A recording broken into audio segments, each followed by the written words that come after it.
नमस्कार दोस्तों। 1600 साल पुराने दिल्ली के लोह स्तंभ पर नहीं लगता कभी भी जंग। अगर रहस्यों की बात की जाए तो भारत का नाम सबसे पहले आता है।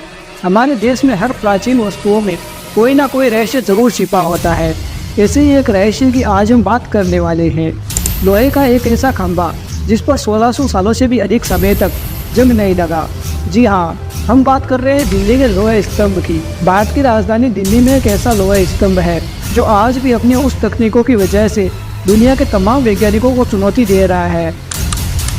तो आइए जानते हैं 1600 साल पुराने दिल्ली के इस लोह स्तंभ के इतिहास और इसके निर्माण के बारे में।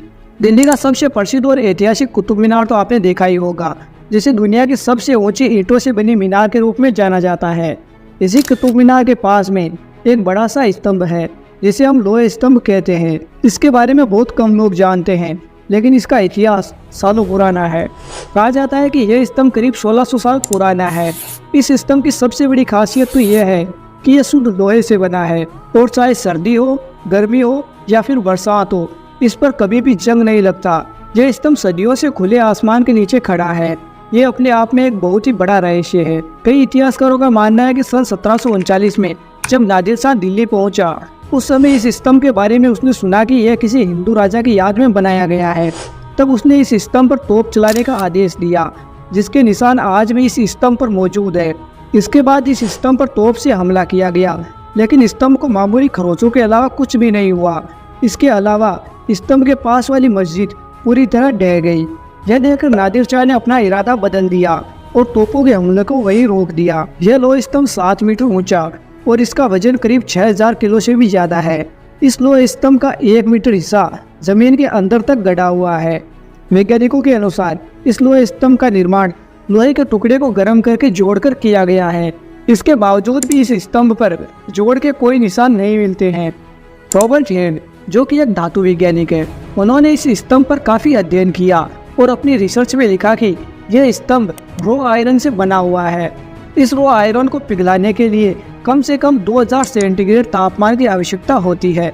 लेकिन हैरानी की बात तो यह है कि उस समय इस प्रक्रिया को कैसे अंजाम दिया गया होगा। इस लोह स्तंभ पर जब भी बारिश का पानी गिरता है तो वो इससे अभिक्रिया करके एक तत्व का निर्माण करता है जिसे मीसा व्हाइट कहते हैं। इस मीसा व्हाइट के कारण ही लोह स्तंभ पर एक परत बनती है और इसे जंग से बचाती है। कुछ इतिहासकार इस लोह स्तंभ को विष्णु मंदिर से जोड़कर देखते हैं। उनके अनुसार इस लोह स्तंभ का इस्तेमाल विष्णु मंदिर के ध्वज को फहराने के लिए किया जाता था। स्तंभ पर लिखे शिलालेख भी इस बात की पुष्टि करते हैं। यह शिलालेख संस्कृत भाषा में है, जिसके अनुसार इस लोह स्तंभ को विष्णु ध्वज स्तंभ भी कहा जाता है। यह लोह स्तंभ इस प्रकार से डिजाइन किया गया है कि इसका वजन करीब 6 टन से भी ज्यादा हो और इसका डायामीटर 48 सेंटीमीटर का हो। इसमें 6 लाइनों का एक संदेश भी गड़ा हुआ है। इस स्तंभ के ऊपरी हिस्से में गुरुदेव के चिन्ह बने हुए हैं, जो इसे और भी अधिक रहस्यमय बनाते हैं। रहस्यमय इसलिए क्योंकि अगर इस स्तंभ को ध्वज फहराने के लिए इस्तेमाल किया गया था तो इसमें चिन्ह का प्रयोग नहीं होना चाहिए था। आपने शायद अमिताभ बच्चन और तब्बू की चेनिगम मूवी तो देखी ही होगी। उस मूवी के आखिरी सीन में इस लोह स्तंभ का जिक्र किया गया है और मूवी में दिखाया गया है कि इस लोह स्तंभ में मन्नत पूरी करने की जादुई ताकत है। लोग इस बात पर सालों से विश्वास करते आ रहे हैं और जो भी आता है वो इस लोह स्तंभ के सामने खड़े होकर दुआएं मांगता है। लोग अपनी पीठ को टिकाकर इस लोह स्तंभ के सारे खड़े हो जाते हैं और हाथों को उल्टा करके इसे पकड़ने की कोशिश करते हैं। लोगों की मान्यताएं हैं कि ऐसा करने से उनकी मन्नतें पूरी हो जाती है। यह लोह स्तंभ हजारों सालों से हवा पानी का सामना कर रहा है। इसके बावजूद भी इस पर कभी भी जंग नहीं लगा। ये ठीक वैसा ही है जैसा सालों पहले बनाया गया था।